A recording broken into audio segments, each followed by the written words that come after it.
Bismillahirrahmanirrahim. Today's topic of discussion is types of diagnostic test. हम antigen antibody reaction in the laboratory पढ़ रहे थे। तो इस चैप्टर के अंदर हमने प्रीवियस वीडियो के अंदर ये देखा था कि जो एंटीजन एंटीबॉडी रिएक्शन होता है जिसको सीरोलॉजिकल टेस्ट बोलते हैं वो तीन चीज़ों के लिए इस्तेमाल होता था।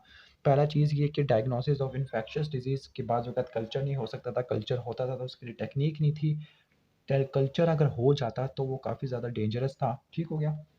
या फिर ऑटोइम्यून डिसऑर्डर को डायग्नोस करने के लिए हम सीरोलॉजिकल टेस्ट परफॉर्म करते थे, या फिर हम ये करते थे कि अगर A B O blood group system, R H blood group system या एम एच सी मालिक्यूल की टाइपिंग करनी है कि कौन सा मालिक्यूल है, तो उसके लिए भी हम ये वाला एंटीजन एंटीबॉडी वाला टेस्ट करते थे। तो इस वीडियो के अंदर हमने क्या पढ़ना है, इस वीडियो के अंदर हमने डायग्नोस्टिक टेस्ट पढ़ने हैं एंटीजन एंटीबॉडी रिएक्शन की वजह से।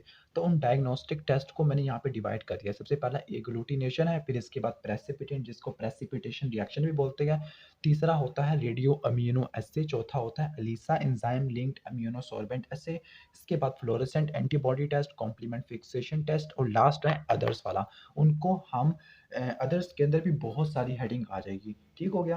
तो सबसे पहले हम स्टार्ट करने वाले हैं एग्लूटिनेशन से। तो ये सारे के सारे क्या है, डायग्नोस्टिक टेस्ट हैं जो कि इम्यूनोलॉजिकल लेबोरेटरी के अंदर परफॉर्म किए जाते होते हैं। अब इन टेस्ट का मेन पर्पस क्या होता है, इन टेस्ट का पर्पस होता है कि या तो एंटीजन को आइडेंटिफाई करो या एंटीबॉडी को आइडेंटिफाई करो। कि अगर हमें एंटीजन ठीक है, नॉन एंटीजन को यूज़ करते हैं भाई, मतलब अगर हम एंटीजन का पता है तो उससे हम एंटीबॉडी को आइडेंटिफाई करेंगे, एंटीबॉडी का पता है तो उससे हम एंटीजन को आइडेंटिफाई करेंगे। ठीक हो गया। इसके एग्जाम्पल आपको देता हूँ कि इसकी एग्जाम्पल ये है कि अगर हमें एंटीजन पता है इन्फ्लुएंजा वायरस, ठीक हो गया, तो हम ऐसा टेस्ट करेंगे जिसमें एंटीबॉडी को चेक करेंगे। या अगर हमें एंटीबॉडी पता है जैसे हर्पीज सिम्प्लेक्स वायरस के अगेंस्ट एंटीबॉडी का पता है, तो हम क्या करेंगे, उसके एंटीजन को डिटरमिन करने की कोशिश करेंगे आया कि ये वायरल एंटीजन था बंदे के सीरम के अंदर या नहीं था। तो पहला जो टेस्ट है वो एग्लूटिनेशन है। ठीक हो गया, एग्लूटिनेशन मैं इसको थोड़ा सा साइड पे कर लेता हूँ। एग्लूटिनेशन हो गया, फिर इसके बाद प्रेसिपिटेशन वगैरह पढ़ना है जिसको प्रेसिपिटेंट टेस्ट बोलते हैं। एग्लूटिनेशन आपको पता है कि एंटीजन एंटीबॉडी जहाँ पे भी होते हैं दूसरे को क्लम्पिंग करने की कोशिश करते हैं। तो जो बेसिक जो क्लम्पिंग रिएक्शन होता है एंटीजन एंटीबॉडी का उसको क्या बोलते हैं, इस क्लम्पिंग को बोलते हैं एग्लूटिनेशन। और अगर यहाँ पर जो जो एंटीजन है अगर वो एंटीजन कोई ब्लड ग्रुप सिस्टम वाला हो, ए बी ओ वाला का हो, तो उसको क्या बोलेगी, हीमोग्लूटिनेशन। ठीक हो गया। मतलब अगर आरबीसी एंटीजन के तौर पे काम आए तो उसको हीमोग्लूटिनेशन बोलेंगे, हीमोग्लूटिनेशन। ठीक हो गया।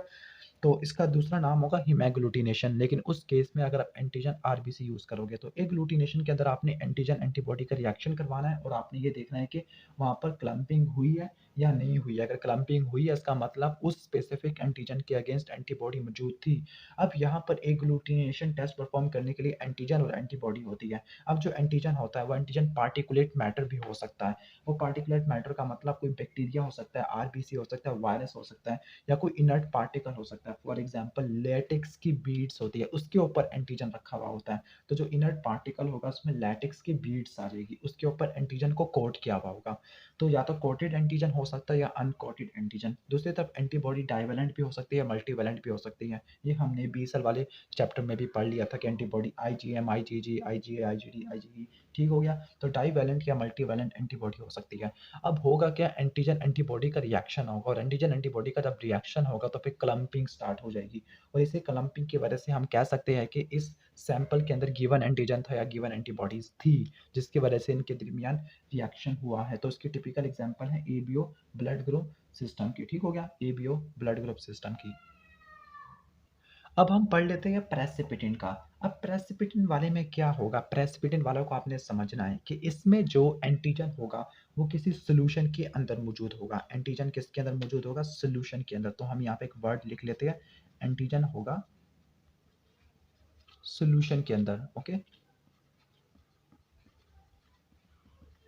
अब एंटीजन सॉल्यूशन के अंदर होगा। अब एंटीजन सॉल्यूशन के अंदर होगा, ठीक हो गया, लेकिन जो एंटीबॉडी एंटीजन का रिएक्शन होगा वो वेरिएबल पोर्शन के अंदर होगा। जैसे अगर हम एक डायग्राम ड्रा करते हैं कि ये वाली सपोज है कि ये डायग्राम है। सपोज यहाँ पर हमने क्या डाला, इस सॉल्यूशन के अंदर एंटीजन पहले से था और हमने एंटीबॉडी डाली है सॉल्यूशन के अंदर। ठीक हो गया।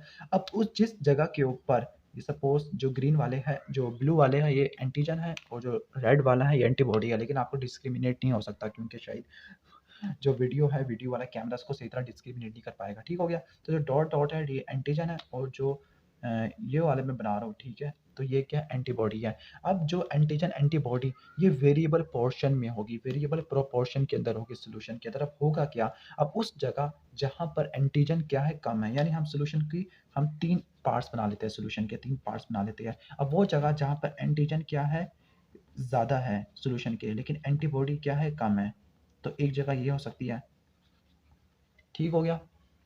एक जगह ये हो सकती है कि जहाँ पर एंटीजन कम है एंटीबॉडी ज़्यादा है। एक जगह ये हो सकती है कि जहाँ पे एंटीजन और एंटीबॉडी दोनों ज़्यादा है। अब जहाँ पर एंटीजन एंटीबॉडी ज़्यादा होगी वहाँ पर रिलेटिवली क्या होगा, वहाँ पर रिलेटिवली ज़्यादा लैटिस बनेगा। लैटिस का मतलब है एंटीजन एंटीबॉडी का एग्रीगेट बनेगा। हम इस डायग्राम को अच्छे तरीके से इस तरह से मॉडिफाई कर लेते हैं कि अगर आप यहाँ पर देखो कि पहला केस ये था कि हम यहाँ पर क्या करते हैं, इस केस में एंटीजन को कम करते हैं, बल्कि इस डायग्राम को दोबारा से ड्रा कर लेते हैं, ठीक हो गया, ताकि आपको सीधी तरह समझ आ जाए। तो पहले केस में हम क्या करते हैं, एंटीबॉडी को पहले ऊपर लिखते हैं और एंटीजन को नीचे लिखते हैं, ठीक हो गया। अब पहले केस के अंदर एंटीबॉडी काफ़ी ज़्यादा थी और एंटीजन कम था। दूसरे केस में एंटीजन एंटीबॉडी दोनों ज़्यादा थी, और तीसरे केस के अंदर एंटीबॉडी कम और एंटीजन ज़्यादा थी।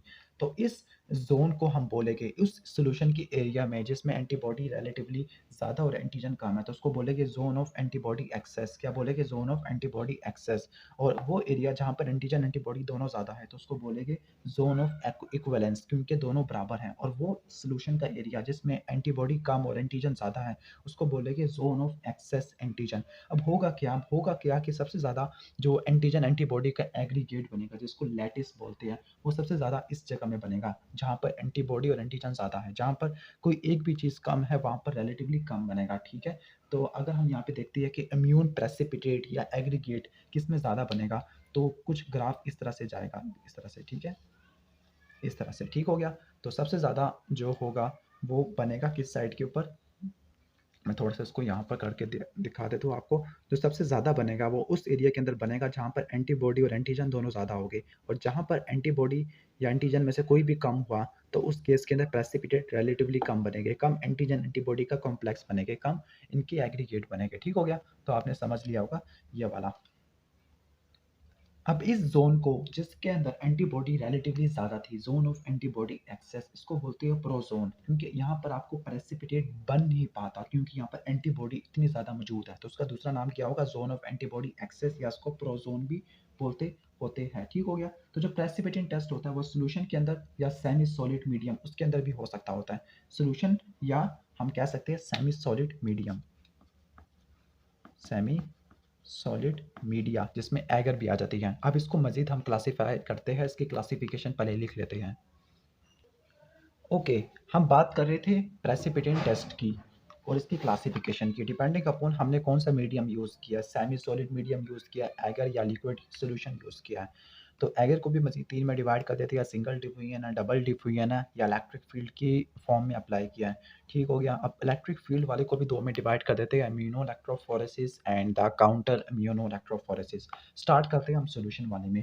अब सोल्यूशन वाले का बेसिक कॉन्सेप्ट है क्या, कि सोल्यूशन के अंदर आप क्या मेजर करोगे, अमाउंट ऑफ एंटीबॉडी का, क्वांटिटी ऑफ इम्यूनोग्लोबुलिन्स को, आईजीएम हो सकता है, आईजीजी हो सकता है। आपको पता है कि आईजीएम प्राइमरी के अंदर और आईजीजी सेकेंडरी के अंदर, ठीक हो गया। तो जो एंटीजन एंटीबॉडी का कॉम्प्लेक्स बनता है, जो प्रेसिपिटेट बनता है, उसको मेजर करते हो आप ऑप्टिकल डेंसिटी से, ठीक है। सोल्यूशन के अंदर आप क्या यूज़ करोगे, ऑप्टिकल डेंसिटी यूज़ करोगे, किस चीज़ को मेजर करने के लिए, अमाउंट ऑफ प्रेसिपिटेट को। जितना ज़्यादा प्रेसिपिटेट बनेगा उसका मतलब उतने ही एंटीबॉडीज गिवन सैंपल के अंदर मौजूद है।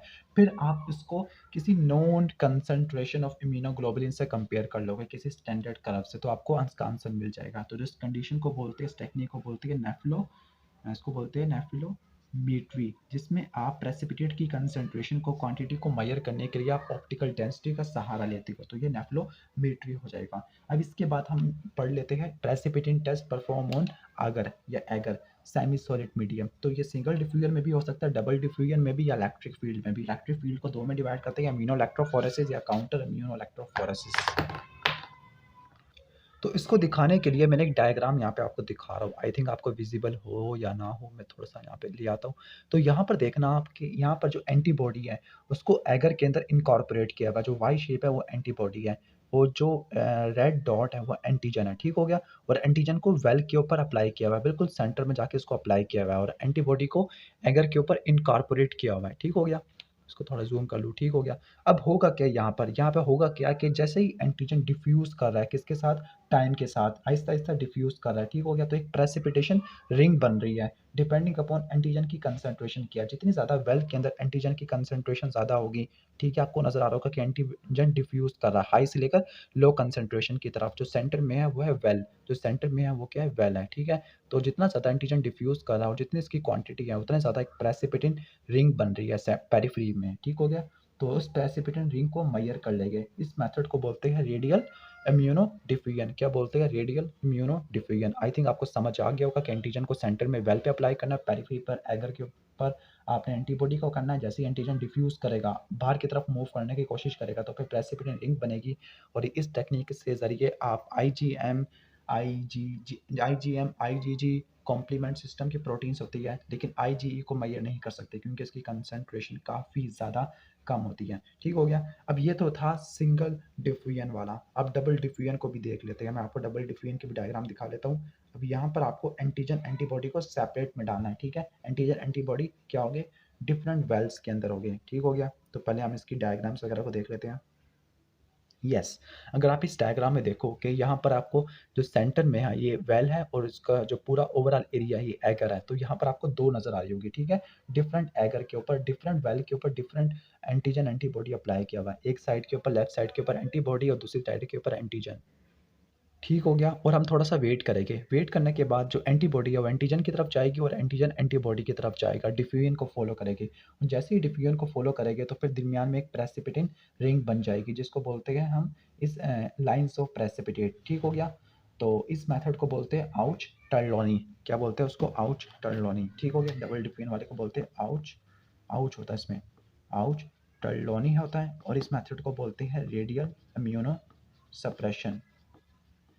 ठीक है? सॉरी इम्यूनो सप्रेशन ही इम्यूनो डिफ्यूजन, ठीक है? डिफ्यूज़ करेगा। अब इसके बाद देख लेते हैं precipitation in agar with electric field, immunoelectrophoresis. Immunoelectrophoresis आपको पहले से पता है इम्यूनो इलेक्ट्रोफोरेसिस का कॉन्सेप्ट क्या होता है, ठीक हो गया? इम्यूनो इलेक्ट्रोफोरेसिस में क्या होता है कि on the basis of their length, weight के पार्टिकल्स को मूव करवाते होते हैं, ठीक है?